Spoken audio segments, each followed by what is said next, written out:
नमस्कार। आज हम सीटीआई कॉलेज के अभियांत्रिकी विभाग में आए हैं। यहाँ पर हम बात करेंगे प्रोफेसर विक्रमादित्य दवे से। प्रधानमंत्री नरेंद्र मोदी देश में नवाचार करने के लिए प्रसिद्ध हैं। उन्होंने हाल ही के बजट में, अंतरिम बजट के अंदर, प्रधानमंत्री सूर्योदय योजना के लिए प्रावधान किया और पूरे देश में 1 करोड़ लोगों को 300 यूनिट फ्री देने की बात की। 300 यूनिट फ्री कैसे देंगे, संभव नहीं है, इसलिए उन्होंने रूफटॉप सोलर की बात की। रूफटॉप सोलर 3 किलोवाट तक सरकार ने फ्री की योजना बनाई है। इसका मतलब ये है कि जो बिजली उपभोक्ता इस्तेमाल करेगा या उसकी वार्षिक इनकम 1.5 लाख तक की है, उसे इस योजना से लाभ मिलेगा। आइए हम जानते हैं सूर्योदय योजना क्या है, इससे कैसे लाभ मिलता है और इस योजना के कौन कौन से कंपोनेंट्स हैं। मैं जानना चाहूँगा। प्रोफेसर नमस्कार, आपका आप मुझे बताएं इस बारे में, योजना क्या है, इससे कैसे लाभ मिलेगा लोगों को, और बेसिकली जो आम आदमी में धारणा है कि हर व्यक्ति इससे इस्तेमाल लाभ ले सकेगा, क्या ले पाएगा, या सिर्फ 3 किलोवाट तक की ही बात है और 3 किलोवाट के साथ भी बैरियर लगा रखा है सरकार ने 1.5 लाख तक इनकम। देखिए, जहाँ तक सौर ऊर्जा का प्रश्न है, भारत एक अग्रणी देश है सौर ऊर्जा उत्पादन में, और 2009 से ही भारत ने इसमें बढ़त प्राप्त की और अपनी योजना लॉन्च की। जहाँ तक भारत सरकार का प्रश्न है, 2022 तक भारत सरकार ने 100 गीगावाट का लक्ष्य रखा था, लेकिन उसको और एक्सेलरेशन दिया प्रधानमंत्री नरेंद्र मोदी जी ने, और 22 जनवरी जिस दिन रामलला की प्रतिष्ठा हुई थी, उसी दिन उन्होंने सूर्योदय योजना को प्रारंभ किया, जिसके तहत उनका लक्ष्य है कि भारत करीब 500 गीगावाट की रिन्यूएबल एनर्जी से ऊर्जा प्राप्त कर सके 2030 तक, और उसमें रूफटॉप सोलर प्लांट बहुत बड़ा मदद कर सकता है भारत के लोगों का। तो उन्होंने इस योजना के तहत भारत के करीब 1 करोड़ लोगों को इसका लाभ दिया है, कि जिसके तहत वे अपने घर पर 3 किलोवाट तक का प्लांट लगा सकते हैं, और इस 3 किलोवाट के प्लांट के लगाने से उनको करीब 78,000 रुपए की सब्सिडी मिलेगी। और जहां 1 महीने में बिल आपके 3,000 रुपए का आता था, वह अब मात्र केवल 240 या 300 रुपए का आएगा। तो इससे न केवल बिजली की बचत होगी, जबकि भारत के जो आम नागरिक हैं, जो मध्यम वर्गीय है या गरीब परिवार है, उनको भी इससे आर्थिक रूप से फायदा होगा। ये योजना है क्या? हर व्यक्ति, कोई व्यक्ति लगा सकता है, तो कैसे लगाएगा वो? जी हाँ, हर व्यक्ति लगा सकता है। जिस व्यक्ति के पास भी अपने विद्युत वितरण का कनेक्शन है, ग्रिड का कनेक्शन है, वह व्यक्ति अपने विद्युत वितरण स्टेशन पर जाकर इस योजना का लाभ प्राप्त कर सकता है। उसे अपना बिल पेश करना पड़ेगा और उस बिल के अनुसार उसे विद्युत वितरण वाले 1 किलोवाट, 2 किलोवाट या 3 किलोवाट, जहां तक की उसकी क्षमता है 4 किलोवाट और 5 किलोवाट तक भी वो लगा सकता है, जिसके लिए उसके पास केवल होनी चाहिए एक छत। जैसे 1 किलोवाट के प्लांट, सौर प्लांट को लगाने के लिए, ग्रिड कनेक्टेड सौर प्लांट के लिए करीब 10 स्क्वायर मीटर का एरिया आवश्यक है। ऐसा एरिया जो छाया रहित हो। 2 किलोवाट के लिए 20 स्क्वायर मीटर का और 3 किलोवाट के 30 स्क्वायर मीटर का एरिया चाहिए। यदि ये आपके पास, किसी आम नागरिक के पास ये है छत का एरिया, तो वो अपना सौर प्लांट लगा सकता है। इस प्लांट के कौन कौन से कंपोनेंट्स हैं और एक आम आदमी कौन से कंपोनेंट को यूज करे? क्योंकि जब कोई काम करवाता है तो काम तो एक्सपर्ट में होता नहीं, उसमें कोई वेंडर्स काम करते हैं। अब वेंडर्स किसी व्यक्ति को कैसे बेवकूफ बना सकते हैं, इस बारे में उसको जानना जरूरी है। देखिए, सबसे पहले इसमें जरूरी है कि छोटी सी जानकारी रखे हर आम आदमी, कि इसमें एक तो पैनल का इस्तेमाल होगा। वो पैनल करीब 300 से शुरू होकर 500 वाट तक के होते हैं, ठीक है। और जहां तक हो सके इसमें भी 2 प्रकार के आते हैं, पॉलीक्रिस्टलाइन और मोनोक्रिस्टलाइन। तो आम आदमी ध्यान रखे कि वो मोनोक्रिस्टलाइन ही पैनल अपने प्लांट में लगाए, क्योंकि पॉलीक्रिस्टलाइन की जो दक्षता है वो कम होती है, जबकि मोनो की ज्यादा होती है। कितना फर्क है दोनों में? दोनों में आप ये मान के चलिए कि जो पॉलीक्रिस्टलाइन प्लांट है उसकी दक्षता करीब 16 से 17% होती है, जबकि जो मोनोक्रिस्टलाइन प्लांट है उसकी दक्षता 20 से 21% होती है। तो 20 से 21% के हिसाब से वो प्रतिदिन 5 यूनिट की बिजली उत्पन्न करती है मोनोक्रिस्टलाइन पैनल। वहीं जो पॉलीक्रिस्टलाइन है वह केवल 4 यूनिट बिजली उत्पादन करती है। तो 1 यूनिट का 1 किलोवाट पे फर्क पड़ता है। तो अगर आप मान लो 3 किलोवाट का लगा रहे हैं तो 3 यूनिट का फर्क पड़ेगा, आप 4 का लगा रहे तो 4 का और 5 का लगा रहे तो 5 यूनिट का फर्क पड़ेगा। कॉस्ट पे कितना फर्क पड़ता है दोनों में? कॉस्ट में एक जमाना था 2015-16 में, तब दोनों के बीच में करीब 15-20 हजार का फर्क था, लेकिन आजकल मात्र ये 2-3 हजार रुपए का रह गया है, जो कोई ज्यादा मूल्य नहीं है। इसलिए मैं आम आदमी को यही कहूंगा कि यदि आप प्लांट लगाएं तो वे मोनोक्रिस्टलाइन प्लांट पैनल ही लगाएं। इसके अलावा वहां पर पैनल के अलावा ये भी ध्यान रखें कि आपकी छत मजबूत है कि नहीं है। ठीक है, यदि आपकी छत मजबूत है तो ही आप प्लांट लगाएं, और फिर भी प्लांट लगाना चाहते हैं तो पहले छत को मजबूत कीजिए, क्योंकि वहां पे फाउंडेशन बनता है, और अगर किसी प्रकार का छत में लीकेज रह गया फाउंडेशन बनाते वक्त तो वो बरसात के दिनों में आपके कुछ समस्या खड़ी कर सकता है। कितना वजन होता है इसका टोटल पैनल का? देखिए, पैनल का अगर आप 500 किलोवाट का एक पैनल लेंगे तो उसका करीब वजन होता है 50 से 60 किलो।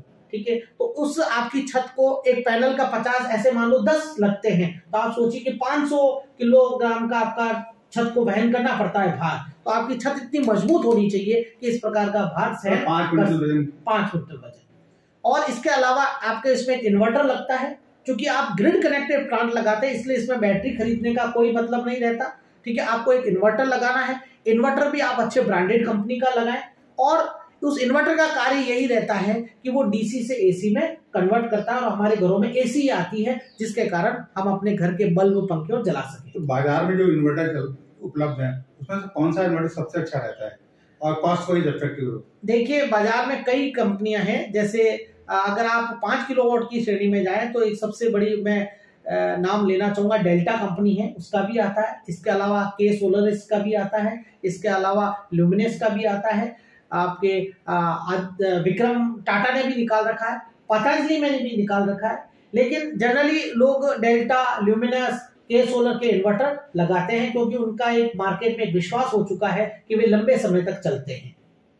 इसके अलावा एक और बता दूं कि पैनल की कॉस्ट आपको सिर्फ एक बार लगानी है। पैनल की दक्षता करीब 25 से 30 साल तक उतनी ही रहती है जितनी आप पहली बार खरीदते हैं, इसलिए ये वन टाइम इन्वेस्टमेंट है, आपको एक बार लगाना पड़ेगा, उसके बाद आपको इसके ऊपर खर्चा करने की आवश्यकता नहीं है। जहाँ तक लोगों का कहना है कि पैनल को हमेशा 2-4 दिन में साफ करते रहना चाहिए, इससे बिजली का फर्क पड़ता है कि पैनल? बिल्कुल साहब, आप बिल्कुल सही कह रहे हैं। ठीक है, कि यदि पैनल, इसमें जो मेंटेनेंस कॉस्ट आती है वो यही है कि आपको 15 दिन में एक बार पैनल को साफ करना है, क्योंकि ये पैनल खुली छत में रहते हैं, इसलिए धूल इस पे जमा होने की चांसेस रहते हैं। इसके अलावा जैसे कबूतर या किसी और जानवर ने, उड़ते पक्षी ने उसके ऊपर बीट कर दी, तो उसके जमा होने से भी उसकी दक्षता पे फर्क पड़ता है, और इतना फर्क पड़ता है कि यदि आप 1 महीने तक साफ नहीं करते हैं तो उसकी दक्षता आधी रह जाती है। अगर मान लो 20% है तो मात्र केवल 10% रह जाएगी। लेकिन आपको सफाई करते वक्त ये ध्यान रखना है कि उसको हमेशा सफाई या तो सुबह के समय करें, सूर्योदय से जस्ट पहले या जस्ट थोड़े समय बाद, या फिर सूर्यास्त के बाद करें, क्योंकि जिस समय आप अपराह्न के समय आप अगर सफाई करते हैं तो उस समय जो उसके ऊपर कांच लगा होता है वो गर्म होता है, और आपने अगर उसके ऊपर पानी गिराया तो उसके तड़कने की चांसेस रहते हैं। इसलिए उसको हमेशा या तो जल्दी सुबह कर लें या सूर्यास्त के बाद करें। दूसरा, हमेशा अच्छे पानी से करें, जहां तक हो सके गंदा पानी ना लें, और दूसरा हार्ड वाटर ना लें, क्योंकि हार्ड वाटर अपने पीछे कुछ खार छोड़ता है, और वो खार अगर जम जाती है तो वो फिर पैनल की दक्षता को कम करती है। इसलिए बहुत जरूरी है कि हम एक सॉफ्ट पानी से उसको एक सॉफ्ट क्लॉथ से या ब्रश से उसे साफ करें, ताकि हमारी दक्षता मेंटेन रहे। उस पर चढ़ने से टूटने के चांसेस तो नहीं है? नहीं, उसके ऊपर कोई टूटने के चांसेस नहीं है। कांच मजबूत होता है, अंदर सिलिकॉन भी मजबूत होता है, और उनकी लाइफ करीब 25 से 30 साल होती है। इसके अलावा और क्या जानना है? इसके अलावा एक और कि अब आपका जो मीटर है, जब आप ग्रिड कनेक्टेड सोलर प्लांट लगाएंगे तब आपका मीटर वो नॉर्मल मीटर नहीं रह जाएगा, अब एक नेट मीटर आएगा, जिसमें दोनों तरफ की बिजली का आपको आकलन मिलेगा कि आपने कितनी बिजली ग्रिड को दी और आपने कितनी बिजली ग्रिड से ली, और उसी के आधार पर आपका बिल बनेगा। यदि आपने इतनी सौर ऊर्जा इतनी जनरेट की कि आपको ग्रिड की लेने की जरूरत न पड़ी, तो आपका बिल 0 आएगा, और जितनी आपने ज्यादा दी उसका आपका मूल्यांकन करके ग्रिड विद्युत जो वितरण विभाग है वो आपको बता देगा आपके इतने पैसे जनरेट हुए, जो हम आगे बिल में समायोजित करेंगे। कहा जाता है कि सरकार बिजली ले तो लेती है, उसका पैसा नहीं लौटाती। जी हाँ, ये सत्य है, क्योंकि सरकार ने इतने बड़े प्लांट डाल रखे हैं तो सरकार को भी पैसों की जरूरत पड़ती है। और जैसे जैसे व्यक्ति जागरूक हो रहा है, सरकार इस पैसे को कम कर रही है। ठीक है, एक समय इसकी कीमत 5 और 6 रुपए थी, लेकिन आज घटकर ये केवल 2 रुपए कुछ पैसे रह गई है। ठीक है, तो जैसे जैसे लोगों में जागरूकता बढ़ेगी, जितने प्लांट लगेंगे, हो सकता है आने वाले समय में सरकार इस पर पूरी ये जो पैसा दे रही है वो खत्म भी कर दे। ठीक है, लेकिन इतना है कि व्यक्ति अपने सैंक्शन लोड के अकॉर्डिंग अपना प्लांट लगा लेगा तो शायद उसको ग्रिड से बिजली लेने की जरूरत नहीं पड़ेगी। एक बात बताइए, जब बिजली चली जाती है, अचानक आप कनेक्शन लगा रखा बिजली, तो ऐसे स्थिति में क्या लाइट बंद हो जाएगी? बिल्कुल सर, आप बिल्कुल सही कह रहे हैं कि एक प्रोटेक्शन सिस्टम लगा रखा है। आपके सोलर का जो इन्वर्टर है उसमें एक प्रोटेक्शन सिस्टम लगा रखा है कि जब ग्रिड की सप्लाई चली जाएगी तब सोलर अपने आप बंद हो जाएगा। यानी सोलर जनरेट तो कर रहा होगा लेकिन उसकी बिजली आगे नहीं जाएगी। ठीक है, और आपका उसका लाभ भी नहीं मिलेगा। ये इसलिए दे रखा है क्योंकि कई बार ग्रिड को मेंटेनेंस के लिए बंद करना पड़ता है, तो आदमी पोल पर चढ़कर कुछ कार्य कर रहा है और यदि आपके सोलर की बिजली चल रही होगी तो उससे क्या होगा कि वो जो व्यक्ति काम कर रहा है उसमें रिटर्न सप्लाई में उसके साथ कुछ हादसा हो सकता है। इसलिए प्रोटेक्शन के रूप में एक ऐसा सेंसर लगा रखा है कि जैसे ग्रिड जाएगी वो आपकी सोलर भी बंद हो जाएगा। लेकिन हम एक और इसमें एक तरीका अपना सकते हैं कि हम उसमें से कुछ एक सप्लाई जो हमारी सोलर से जनरेट हो रही है उसकी हम सप्लाई हम एक डोमेस्टिक इन्वर्टर को दे सकते हैं, तो हमारा डोमेस्टिक इन्वर्टर भी सोलर से चार्ज होता रहेगा और नतीजन जब भी लाइट जाएगी तो हमारे कुछ पंखे और बिजली उस इन्वर्टर से चल पाएंगे। सोलर छत पर लगा हुआ है, बरसात का मौसम आता है, बिजली कड़कती है, ऐसी स्थिति में क्या नुकसान होने की संभावना है? बिल्कुल सर, आपने बहुत सही प्रश्न किया है कि हम सोलर लगा तो रहे हैं, फायदा भी पा रहे हैं, लेकिन हमें सुरक्षा भी उतनी अपनानी है। सोलर के ऊपर जो सिलिकॉन मटेरियल है वो लाइटनिंग जो बिजली चमकती है उस बिजली से बड़ा आकर्षित होता है, और यदि आपने कोई प्रोटेक्टिव डिवाइस नहीं लगा रखा है तो बहुत चांसेस है कि आपकी बिजली आपके छत पर गिर जाए और बहुत बड़ा नुकसान या हादसा हो सकता है। तो उसके बचाव के लिए हम एक यंत्र लगाते हैं जिसका नाम है लाइटनिंग अरेस्टर। ये लाइटनिंग अरेस्टर एक नुकीला नुमा यंत्र है जो क्या करता है कि अपनी तरफ बिजली को आकर्षित करके अपने में समायोजित करके उसको धरती में अर्थिंग कर देता है, जिसके कारण आपकी छत और पैनल सुरक्षित रह जाते हैं। तो ये लगाना बहुत आवश्यक है। ये डिवाइस लगाते हैं जो काम करते हैं वो लोग, या उनको कहना नहीं, बिल्कुल वो ये उनके काम में शामिल है।